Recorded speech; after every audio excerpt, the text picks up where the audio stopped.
We have Pat LaCroix, the head of brand marketing and activation at Bose, and our wonderful moderator, Marty Berman, the VP over at AdMix, overseeing sales for North America and Latin America. So let's give a warm welcome to Pat and Marty. Bose is a big NFL partner, and we are excited to hear more about that partnership and their work together. All right, welcome, Pat. Welcome, Marty. How you guys doing? Thanks, David. We're doing great. Thanks for that kind intro. Of course, of course. So I'm going to bow out now. I'll let you guys talk a little bit about the work, and then I'll pop back in a little bit. Fantastic. Thanks so much. Hey, Pat, how are you doing? Nice to see you again. Good, Marty. Good to see you. Thanks so much for joining us today. Really excited to have you here and talk through a little bit about what Bose is doing, how they're looking at the space, and learn. So we were talking the other day, and Bose has taken a different approach to integrate with your NFL experience to create a really authentic brand story. Can you share a little bit more about that strategy, kind of how it came together and how you're activating against it? Yeah, absolutely. Happy to. You know, for any engagement, any potential partnership, authentic integration is crucial to us, and a real, reason for us to be there and a reason for us to collaborate. And that's been true certainly throughout my time at Bose. And, I like to say that, sound and hearing is probably one of our most crucial senses. And, Bose from its inception has just been obsessed with delivering a superior sound experience that's really rooted in kind of, best performance for folks to do their craft, whatever it is they're most passionate about. I've always kind of said, there's a saying that goes kind of wherever the sound is important, theoretically there should be Bose.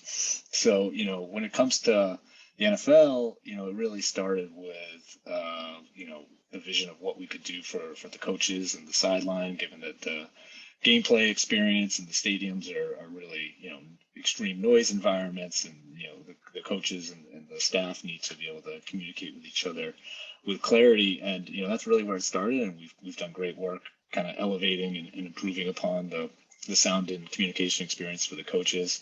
But what's been interesting over time is kind of the larger opportunity we've seen with the clubs, the players, the fans, and how our products can help them, and be in service to their rituals, both not just on the field, but off the field, in terms of how they travel, how they prepare, how they train, how they rest, how they recover. And yeah, it's been, really interesting and insightful and fun to kind of see how things have evolved over time with the brand and all of our partnerships, including the NFL. That's awesome. I think that is really, and we'll talk a little bit more about some of those activations and so forth, and how you've been leveraging the content out of that. As you've done this, what has been the most unexpected learning, of this storytelling strategy for Bose and your broader NFL partnership? Like, what's a good story that's kind of surprised you from overall this partnership? Yeah, I mean, I would. I'll invoke, James Earl Jones and Field of Dreams, but with a little bit of a twist. If you build it, they necessarily won't come. That's only part of the battle.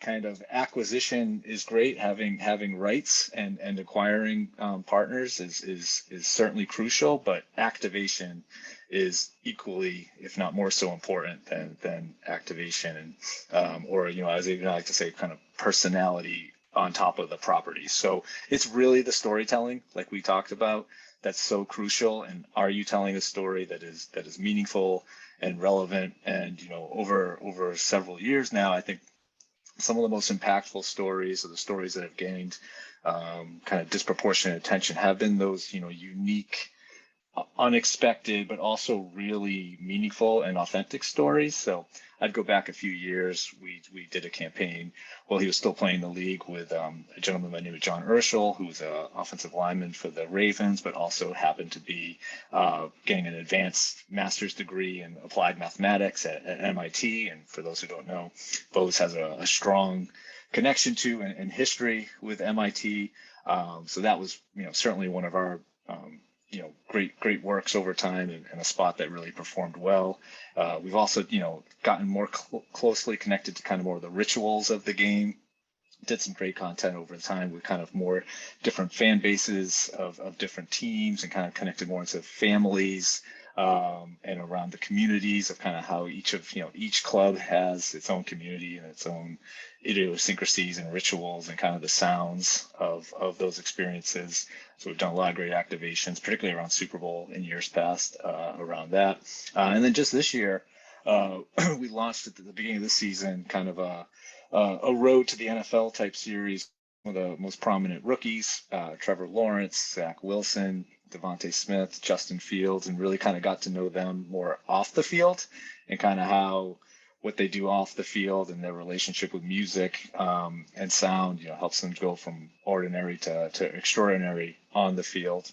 And then last thing, just around the holidays, we did a wonderful initiative supporting a program at Bose called Sound Sanctuary, and worked with several clubs, the Dolphins, the Ravens, and the Seahawks, in building out sensory rooms that are enable those folks who have, different challenges, kind of being in a big noisy stadium, to still be able to, enjoy the game, get kind of a unique experience to be live at the game, meet some of the players, but still be kind of in a comfortable, safe environment for them. That's awesome. No, I think that is, I think, audio issues for people sometimes are so intrinsic to what is going on with them and motivation that really, that's wonderful. That's a great story. And then from, as you've worked to gain attention with all this content, right? You're to engage customers. I think you talked about this a little bit with what you just described. Out of those programs, though, what's been, one of the biggest challenges that you've seen? I know you talked about, like, it's one thing to actually ink the deal with the partnership of a big league, but actually you've got to activate that. So obviously that is something of, from a learning standpoint. But what has been like one of the biggest challenges you've faced in activating with the NFL sponsorships? I think beyond, this isn't necessarily an NFL challenge. This is a marketer's challenge, a brand challenge. And that's the fight for attention. Everybody, every brand, every marketer, every person, right, is all kind of fighting for someone else's attention. And that's really what we think about in all that we do, is like, is this going to gain attention? And as we do so, it's being native to the moment, of being relevant to the moment and to the conversation. I think a lot about platforms, particularly social platforms nowadays. They are in many ways the gatekeepers to attention, and being thoughtful about, okay, whatever it is we're trying to do or say, and whatever platforms we're activating on, it's really important to be bespoke to each platform, because the community, and while we're all on multiple platforms and communities, like when we're on a platform and with a community, the mindset is very unique and like I said, bespoke. So really important to be intentional and thoughtful and specific with what platforms are we creating for, what stories we're trying to tell, what content are we going to be creating and distributing, and make it really native and to that platform, all in service to the benefit of having someone's attention. Yeah, well, listen, I think in today's economy with consumers, it's about being authentic, right? You've got to be telling the right stories that are engaging them, that they can resonate with and find interesting, but at the same time, it has to be authentic. You can't just slap a brand logo on something and say, hey, this is, we're activating against it. It's really taking it, 3 steps further in terms of the approach that you're taking to make sure that it's authentic to the platform, it's authentic to the community, and that it's authentic to your brand within those contexts. And I think, right? One, again, like we talked about, getting somebody's attention and basically asking them to spend time, you've got to make it worth their while. If it's not highly entertaining or useful to them, it's attention matter of nanoseconds. Yeah, no, absolutely. And I really feel we're right now in the attention economy, migrating to the creator economy. Yes. And but definitely the attention economy right now is, how do you get that consumer's attention? How do you capture it and maintain it with the right type of content and in an authentic way. So that's wonderful, and that's thanks for sharing that. And along kind of segueing into that, off of that, is that you do have a tremendous amount of athlete partnerships. Mhm. How have you approached these? I think we talked about some stories and we've kind of talked around it a little bit, but can you give some examples of how you've approached these to be authentic to Bose and each athlete? You talked about preparation and some other aspects of what it is. What can you elaborate a little bit more on some specifics? Yeah, I think every athlete, every person is different and is their own individual, right? You talked about the creative economy too. Most athletes are creators themselves and have an audience and a following that they are speaking to and creating for every day. So I think it's crucial to understand the stories the athletes want to tell. What is it that is driving them? What motivates them to talk about? What are they doing people may not be familiar about? And find and see if there's some commonality there, and if there's a story we can tell together. What certainly doesn't work is some athletes a separate path to coming up with campaigns and content briefs, mash them together. So really thoughtful dialogue of what gets the athlete excited, what makes her or him tick, and kind of what his or her plans are, and seeing if there's a story to be told together. And it sometimes can be a little chicken and egg, and sometimes you might already have a relationship and you're thinking ahead, have a dialogue to do that. And then for us it's crucial the athlete has some connection to music, and the premium sound and high quality sound and music is core to who they are, but then how that manifests in their every day and in their rituals is very personal to them. So I certainly want to understand how they use music, in what ways, what's meaningful to them, and then find ways to kind of find that connection. From a kind of calendar standpoint, we also think about the balance of kind of relevance and kind of being always on. We're big believers in having an always on kind of publishing approach. Being relevant is an always on game. You have to constantly be pushing new stories and content out there to remain top of mind. But then there's also moments, right? Particularly in sports, the beauty of sports is the big game, the big event, that's when people's attentions are at their highest, and that's when we tend to try to do our biggest stuff to really align with those moments. So in working with the athletes, it's really understanding the stories they want to tell, create kind of an always on way of communicating together, but then really understanding what are those big beats that we can really create some great work together around. Yeah, no, that's exciting, and I love the personalization, the authenticity of how you're approaching that, because I think you so succinctly put, each athlete has their own community of who it is that their fans are and who they reach out, who follows them, and so forth. And so, to engage and get their attention, you have to be authentic to who the athlete is and what motivates them and what those consumers would want to be able to hear from that athlete and understand. And I think it's so great. I mean, you've got so many shows now out that are out, like Inside the NFL or the F1 Driven to Drive, which I love. I'd never really known much about F1. Fortunate at Grand Prix and be in the passages. Like, you talk about the power of storytelling, like the way those stories are told through the docu-series. I wish, this is pre-COVID versus post-COVID. I wish now back, and I can't back to a pre someday. Having been in those pits, I wish now with the Netflix series going on, it'll make those experiences in person that much more meaningful. Yeah, for sure. But it really opened my eyes up. And even Inside the NFL, I loved it. They really just go deep with the team. Actually, I don't know. Is it Inside the NFL? I'm trying to remember. Hard Knocks.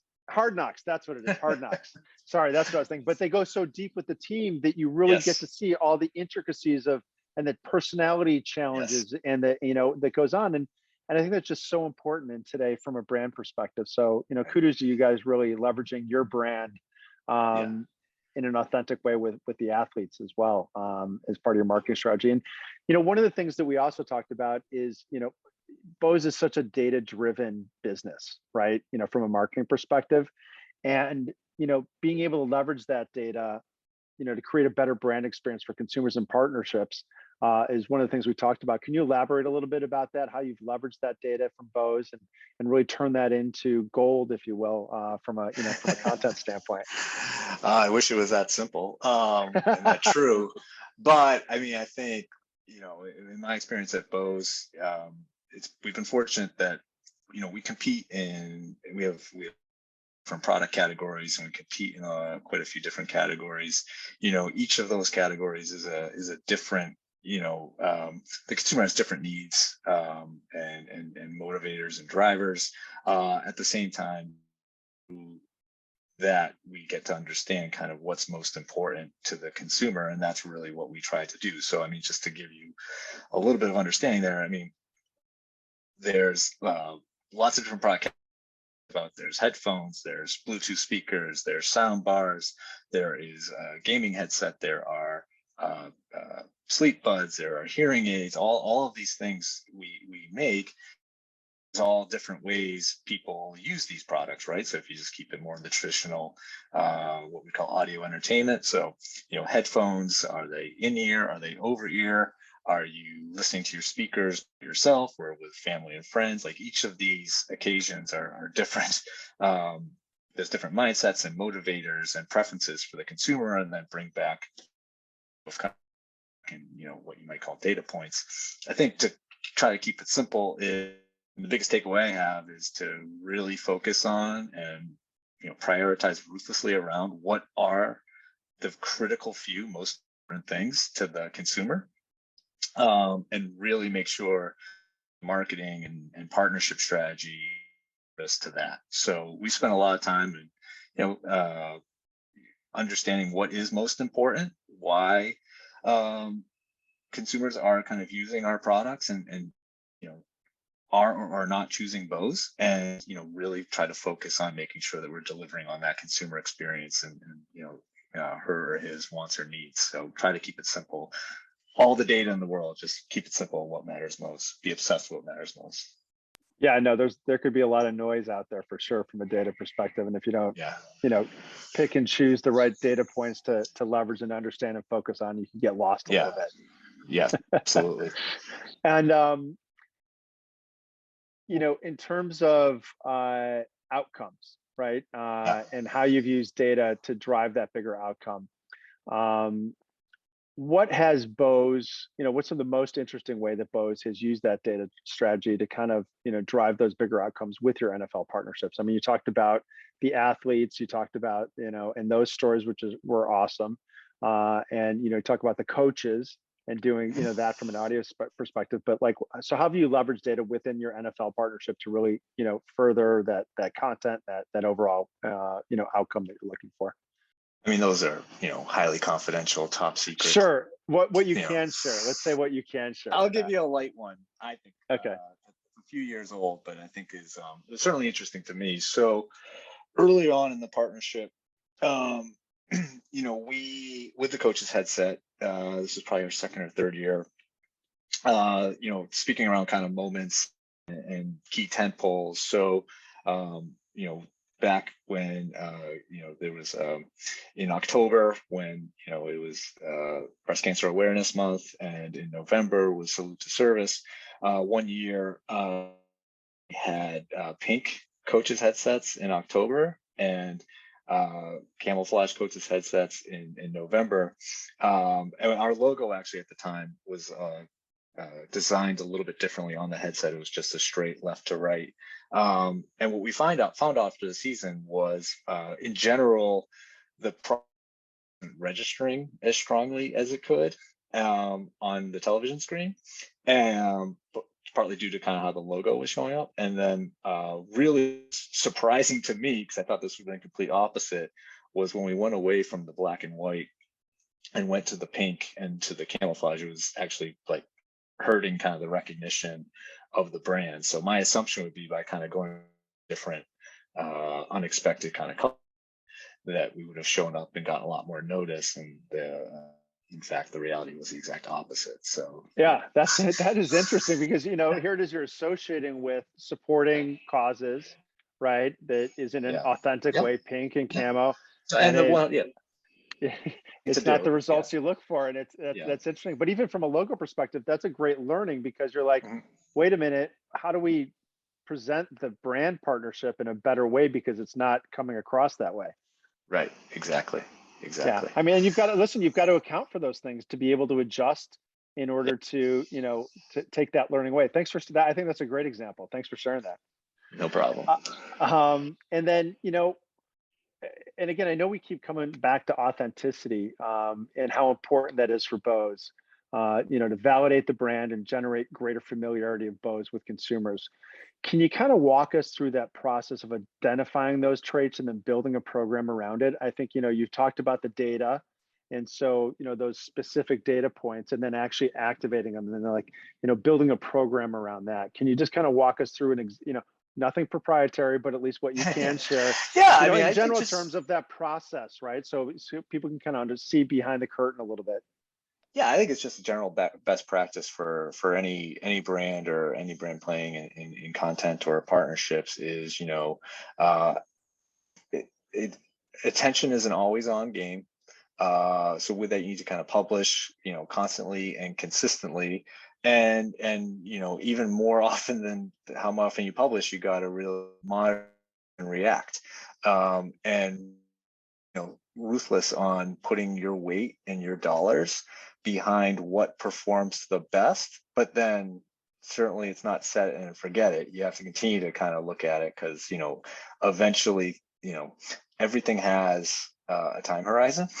And eventually, you know, there'll be some diminishing returns. So continuing to update and you know, publish with regularity is crucial, and measuring it and monitoring it ruthlessly is even more essential than that.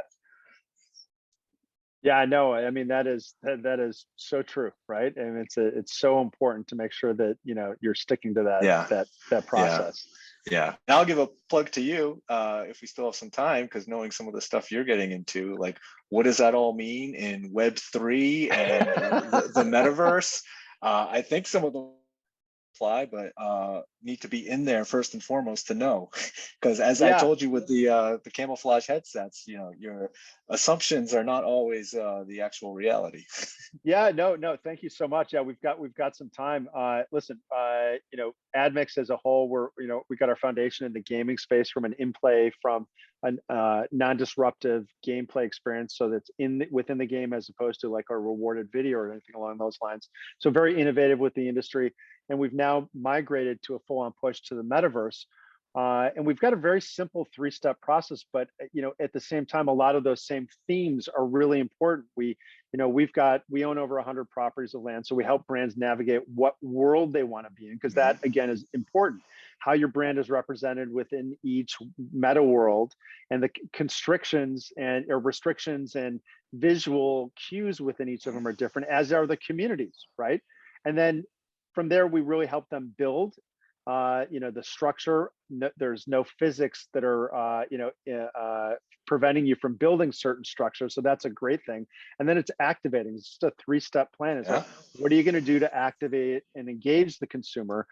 We really look at it as digital experiential, because it's got to be event based, it's got to be community based, and it's got to be authentic. So, you know, if you almost think about it from an offline world, like when you're looking at participating in an event, what meta world makes the most amount of sense for your brand? And then how are you going to engage those consumers? And we talk about brands really leveraging their offline partnerships. So whether it's an NFL partnership that you can somehow bring in an authentic way into the metaverse to leverage further, that's really the way brands have to look at it. And, you know, it's kind of a crazy world out there right now. And I think brands are trying to figure out how to navigate it. And we've really been a a great guide to help them understand that. But it's yeah, it's super interesting. But again, those same themes. I don't think it matters what you're doing today in this in this environment. It's got to be authentic, and it's got to resonate and land right. And listen, you're going to make mistakes, right? You've got to go with your intuition and the data and say, hey, look, this is, this should be a great thing, but sometimes it's not, and you have to test and learn those things so that you got to make mistakes every once in a while. Yeah, I mean, it's analogous to what I mentioned earlier about like just having the right, the property in the metaverse like doesn't necessarily mean anyone's going to come. And what are you going to do to win the attention so and come visit your little block of the world in the metaverse is important. I wonder if we take learnings from kind of where everyone was running out to get Facebook pages and the like, and then eventually up, and then organic social also kind of dried up, at least in the many ways, alongside. So then pay to play became the game. Hopefully in Web3 maybe it'll be a little bit more of an elegant solution, but people like you probably know better than me at this point. I mean, it is definitely an engagement. Yeah, the way that we kind of describe it is like we're in 96 or 97 building websites for brands, because you build a website, great, now what, right? How do you get people there? How do you keep them there? How do you drive additional traffic there? And so it's a much more thoughtful, and I think it's from an overall perspective of the space, each world creates these different experiences. So you can't just go in and slap something on and build a house or build some experience there unless you're driving people and giving people a reason to go there. So it's a much more holistic approach to it. And and the other thing too that we really talk about is that where we come in is that we've mitigated the risk for brands by us owning the land, because right now brands aren't sure that they want to buy land, and they don't have to want to go explain to their finance team, hey, I'd love to convert some of my marketing budget to cryptocurrency so I can go buy land in the metaverse so we can do this activation. So we eliminate that whole risk for brands, but then on top of it, we're able to provide them with an IO. So it doesn't change any of their internal mechanisms in terms of how they need to do it. So these are all things that are evolving in the space, and nobody's really with it from a decentral standpoint, which is where we work from a metaverse standpoint. There's not, brands are just starting to try to figure it out and figure out how to engage there. So I think within the next 6 to 12 to 18 months, you're going to see a lot changing. And traffic. So anyway, but thanks for asking. Yeah. No problem. We should talk more. Yeah, absolutely. And as you've talked about this engagement, right, in all these programs, what have you been and this would be my last question, like, what's the best way that you found to really monitor that content performance and engagement? Specifically, I mean, I think it depends. I mean, every year or campaign, we might have a certainly different set of KPIs or objectives. It's first and foremost being on what it is you're trying to accomplish. And then, like I talked about before, like monitoring it's relative to your objectives ruthlessly, and then optimizing to that end. And oftentimes, I think, brands tend to start off with like a lot of content and a lot of assets, but then over time, when you see kind of what's working the best, either you have to kind of shape or shift the content, or kind of start to go all in a little bit of a fewer, kind of better, bigger type model. That's just generally speaking, what my experience has been, playing in the game for a little bit here. Fantastic. Well, great. Thanks so much, Pat. Really enjoyed the conversation. Yes, it's fun. Yeah, absolutely. And thanks for sharing. Absolutely. Thanks, Marty. This was great. I mean, Pat, you've been such a longtime supporter of Brand Innovators. It's always great to see you on our stage. We'll be in Boston not in too long. New Balance is hosting us, so I hope to bring you out there. We'll actually get love to be there. Yeah, we'll see you in person in a few months. Marty, amazing, fantastic job. I was going to say, I had like a bet with myself in my head. This is a Super Bowl sports marketing program, but when are we going to get to NFTs in the metaverse and Web3? Is it going to be like one day in, second session of the day? I should have realized. So you beat I should have known. I could have cashed out for you. Right? Well, sports betting's not till tomorrow. We're not covering that yet, but Okay. we'll bring it up. We'll get our friends to add that to the list of things you can wager on. But Awesome. I love this. Thank you both so much for joining in. Absolutely. Thanks, David. It's been Pleasure. having you. And we can't wait to see you in person.